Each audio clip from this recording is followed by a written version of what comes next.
Thanks for watching The Thought Criminals, named after the Orwellian criminalization of independent thought and free speech. I'm your host, Rachel Alexander. I'm a weekly contributor to Townhall and other sites and the editor of Intellectual Conservative. And this is my mall, Ralph Benko, who worked in or with the Reagan, W. Bush, and Trump White Houses. He is a weekly columnist for Newsmax, co-author of the Capitalist Manifesto, and co-founder and executive chairman of the 185,000 member Capitalist League Facebook group. Today, we're going to discuss tariffs. Are they good? Are they bad? Are they conservative, or are they not? Are they some crazy populist thing that Trump revived? And then we're going to move on to the trucker convoy that's hitting DC now, and how effective will it be, which Ralph addressed in his most recent article.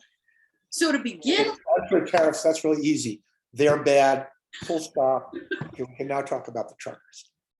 You know, if we just had that attitude, none of us writers would have a job. We'd like literally be unemployed. There'd be nothing to do. And how could we get like armchair warriors all riled up and excited? Yeah, no, it's true. But tariffs, bad. No tariffs, good. Just memorize that, and you will not. This I have to admit, this is another article I wrote in part due to you, Ralph, because you have been denouncing tariffs, and since it's a big Trump thing, I thought I would look into it because I am a little bit ambivalent about tariffs. And guess what I found out? Tariffs are bad. No tariffs are good, right? I remain just as ambivalent as I was before. And that's pretty rare for me because for the most part, I've got my mind set, made up on most issues. I've rarely changed my positions on anything over the years, except the national popular vote. I think that's about the only thing I can think of I've really changed my mind on. Were you against it and now you're for it, or were you for it and now you're against it? I was against it and now I'm for it. And if you ever want, in fact, we are going to be discussing that soon because I will be having another article coming out on that shortly. But but for now, you're a victim of Saul and News's the Jedi mind tricks. Okay, well, you know, Saul is a very powerful Sith Lord, so. Well, that's nice. You blame it all on him, but do you know how many conservatives actually support that? The list is long. I mean, zero. I thought it was zero, now one with you, right? No, there's a bunch of us, and it is growing. It is a growing movement because the problem is people don't understand it. And until I was able to actually spend several hours studying it, I had actually written an article against the national popular vote 10 years ago. So anyways, let's not waste time on that for now. No, we'll waste time on that after you write your column. Moving on to tariffs, what I discovered was our country has a long history of imposing tariffs, going back to a 1789 Tariff Act, which was proposed by James Madison, passed into law by, oh gosh, I knew I would forget which one it was. Thomas Jefferson changed his mind and ended up supporting them, but one of the other presidents, was it George Washington, actually passed the law. And so you look out throughout history, Abraham Lincoln said that tariffs would make us great. This is not something that, you know, just popped up and Democrats were right to denounce it. This is something we have used for years and years and years.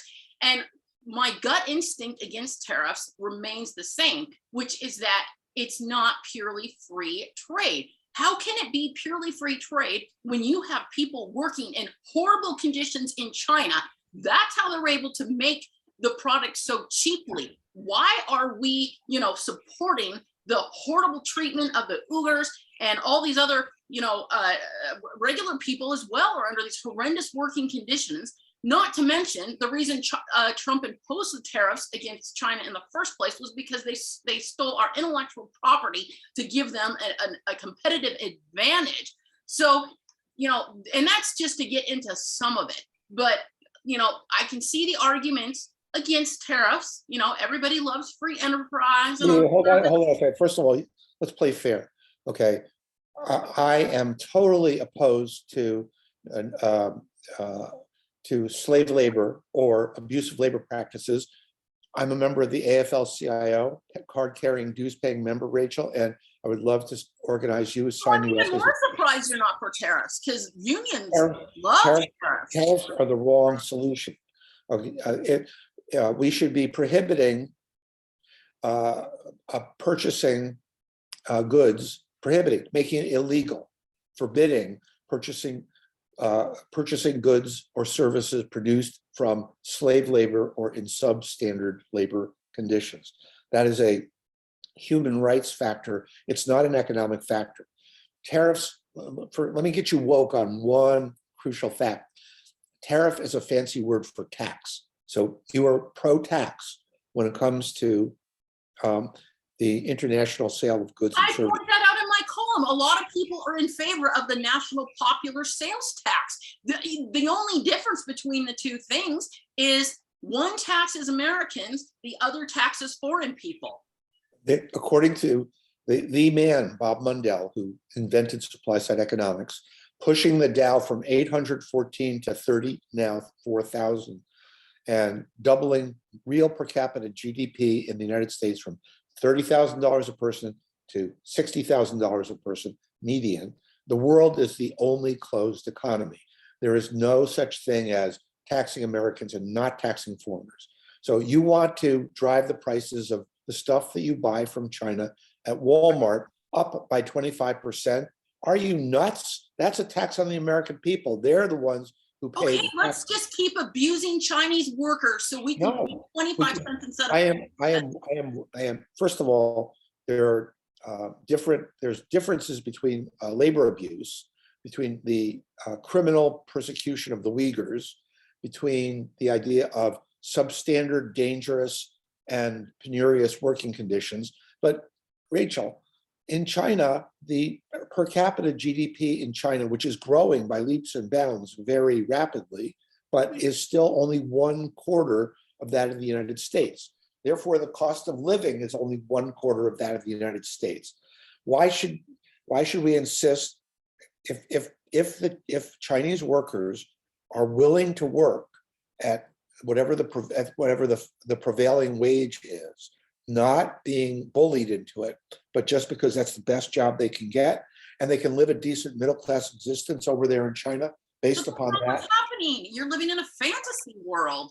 These people are being treated with horrendous conditions. I read the news every day, the international news. And we should absolutely prohibit buying from, we should be inspecting the factories, and if they are any factory, any organization that is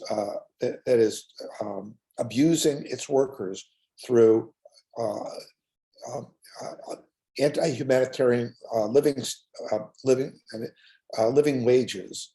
Okay, we should basically say you Americans can't buy from slave labor. I'm for that. That's different from tariffs. Okay, tariffs are. Trump wanted tariffs for the same reason that he wanted the weak dollar, which is the direct cause of the inflation we are experiencing right now. He believed that it was a win-lose situation. And by the way, you can dig a little deeper or keep reading, you will discover that the tariffs he imposed on China did a lot more damage to American workers than they did to Chinese workers. You could look it up. I've seen mixed reports on what Trump's tariffs did, and that's part of the reason I still am in the middle. And I'd also like to point out another unfair advantage. When you put tariffs on, European goods, this is because those types of countries subsidize their industries.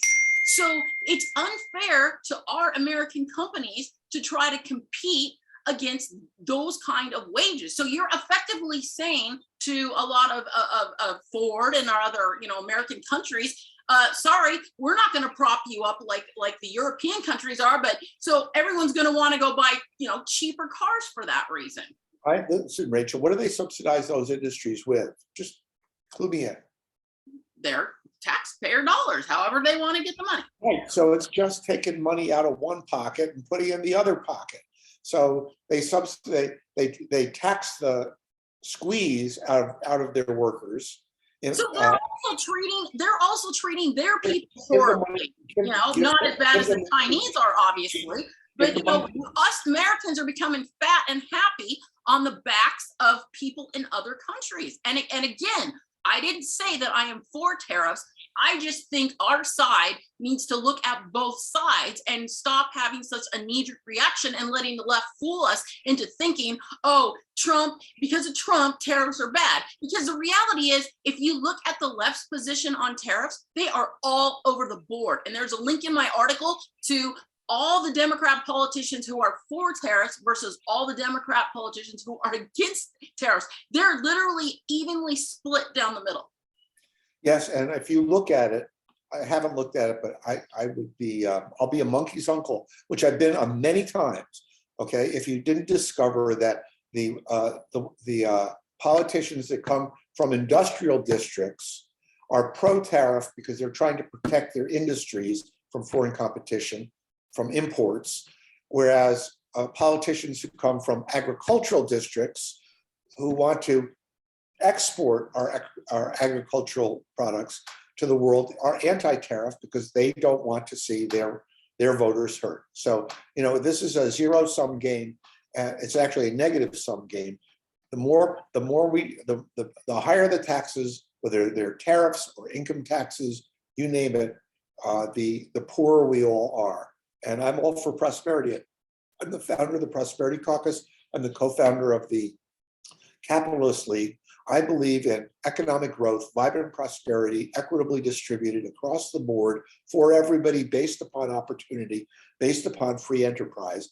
And tariff is just another way for big government to come in and mess everything up, which I know you're in favor of when it comes to messing up free speech and messing up social media and stuff like that. But for God's sakes, Rachel, don't mess up the industrial economy and don't mess up the agricultural economy with your big government crazy ideas. That is the most ridiculous thing I've ever heard you say. I mean, I was treasurer of the Libertarian Students when I was in law school. So nobody's going to believe you when you say that I'm a big government person.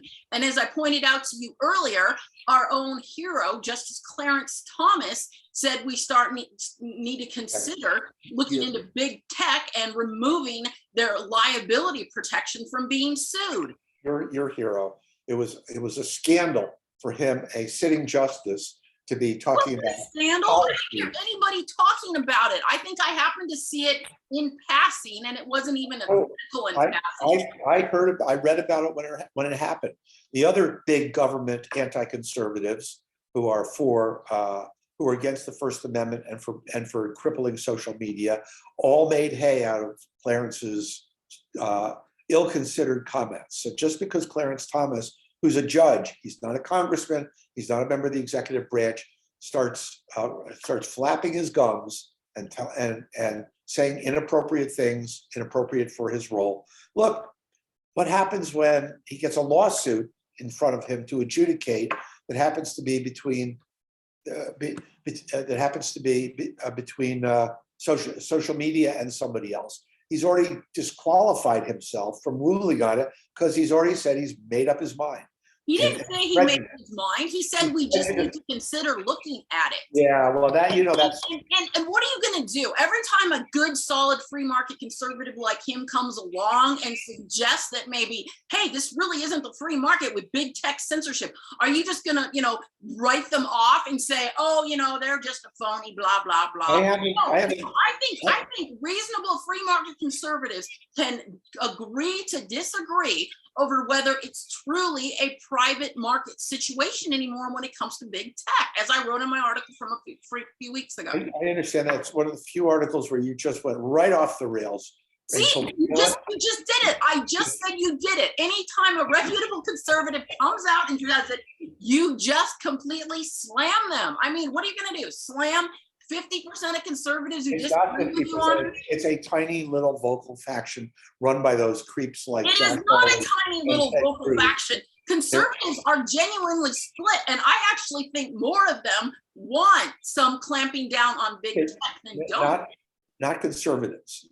Anybody who comes out for a big government solution to a problem. It's not a big government solution. It's removing liability protections that they shouldn't have ever gotten in the first place. Probably. Oh, they should have, because the First Amendment guarantees it to them, and this statute just just ensured that. I know. You don't think the First Amendment was really such a great idea. I'll bet you're. Don't put words in my mouth. I never said that about the First Amendment at all. That's like me saying you're a Nazi. Like you call me a Nazi on this show.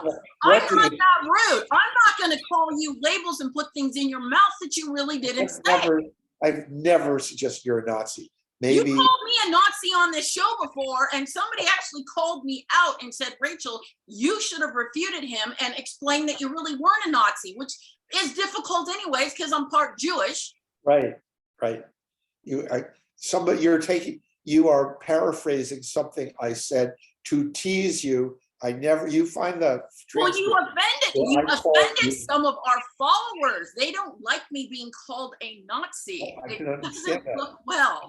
You have a very devoted following. You are the femme fatale of the conservative movement. And so that's going to take your side. It's your nephew who pointed it out. My illegitimate adopted redheaded stepson, not my nephew.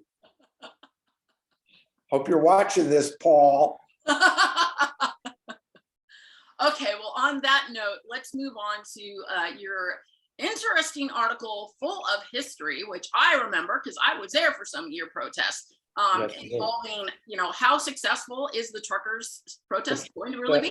The truckers' convoy, the Freedom Convoy, and I happened to be driving through New Jersey on Saturday when the truckers' convoy when the New Jersey truckers' convoy was happening, and there over the overpasses and by the side of the road, there were good people out there waving Old Glory and holding up handmade misspelled signs that I found very authentic and touching.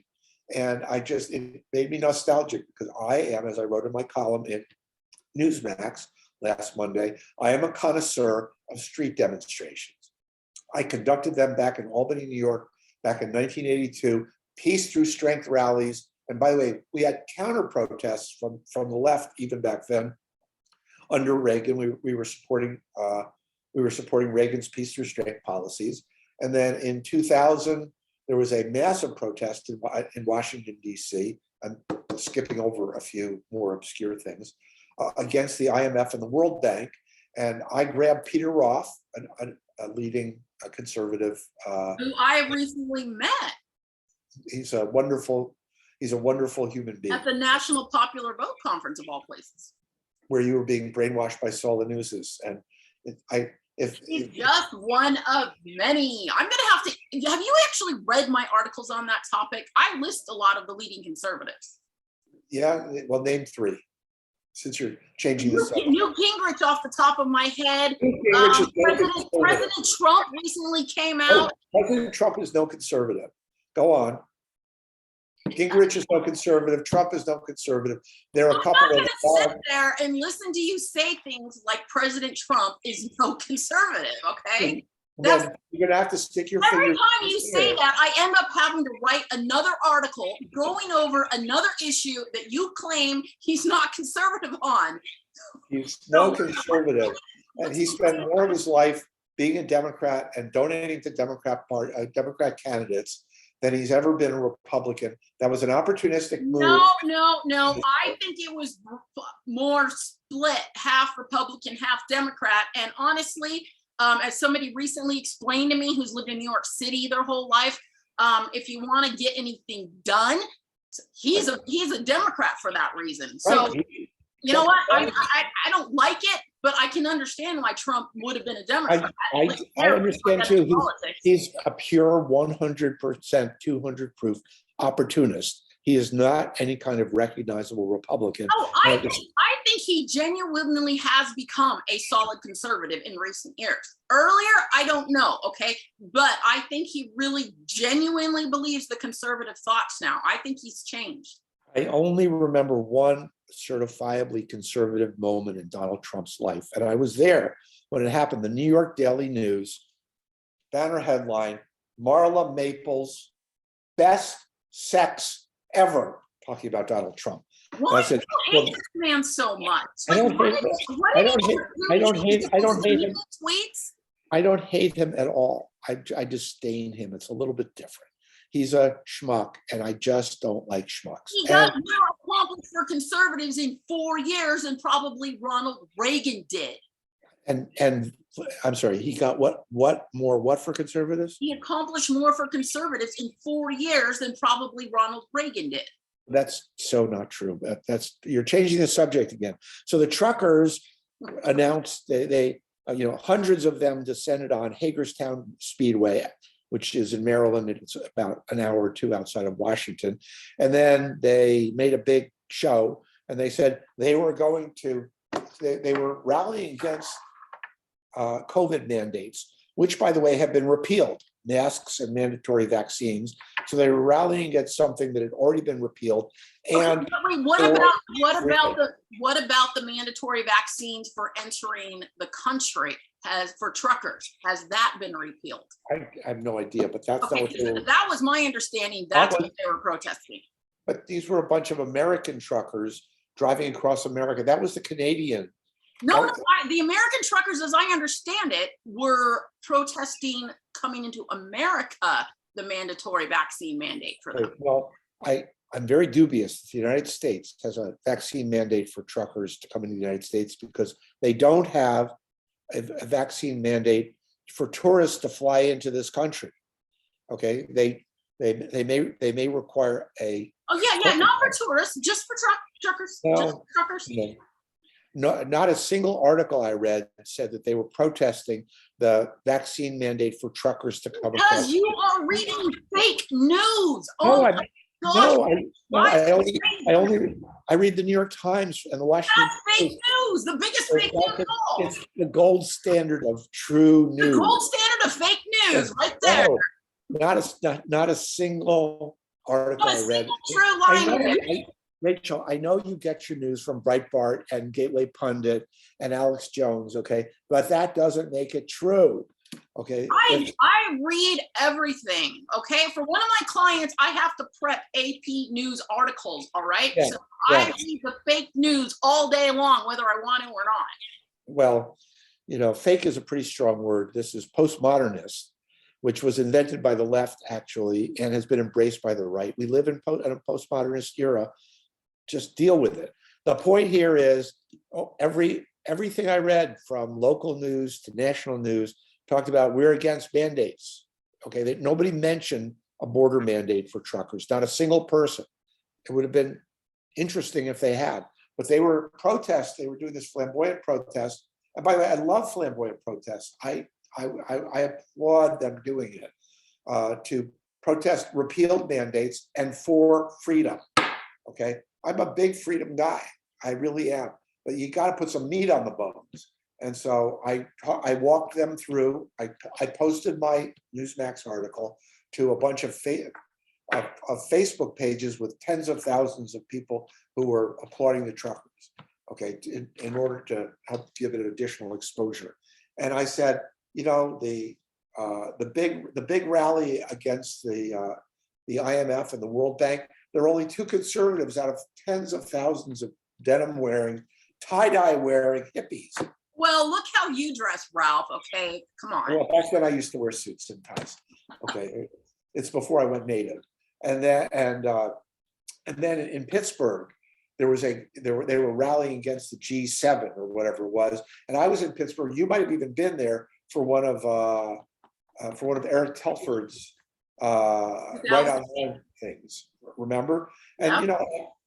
I got invited by the left. I have this sort of love-hate relationship with the left and a frenemy relationship with the leaders of the left. It's Snoopy and the Red Baron. And they invited me to their after party. You took me to the MoveOn.org party. I took you to that. You were there with me. I was scared I was going to get kicked out.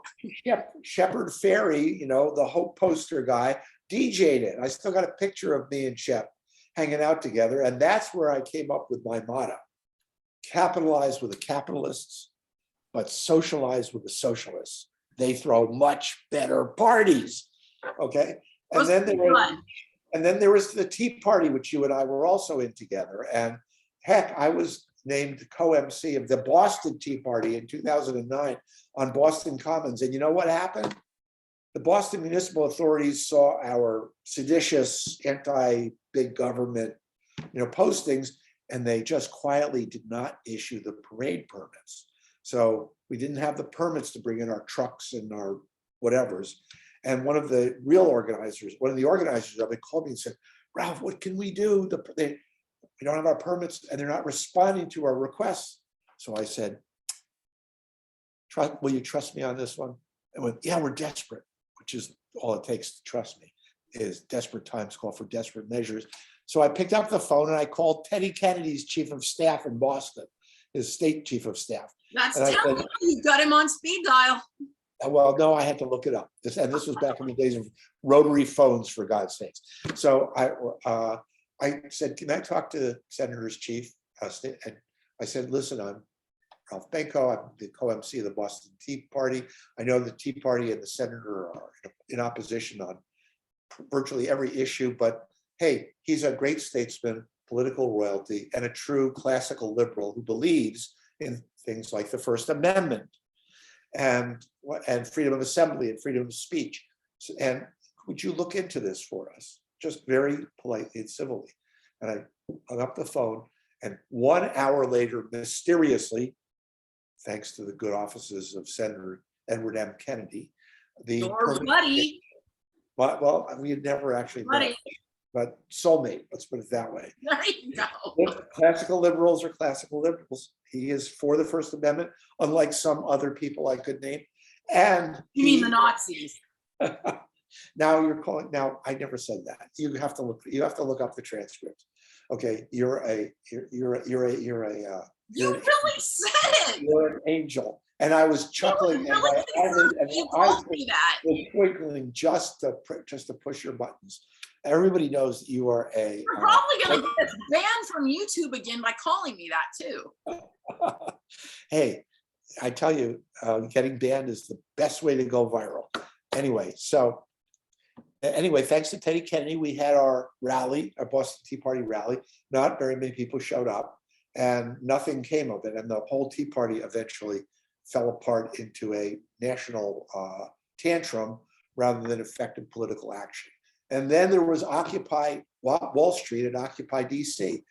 Occupy DC was in McPherson Square, and it was about 2 blocks from my office. I used to go and wander around looking at all of these people, these crazy people living in tents and waving signs and chatting with them.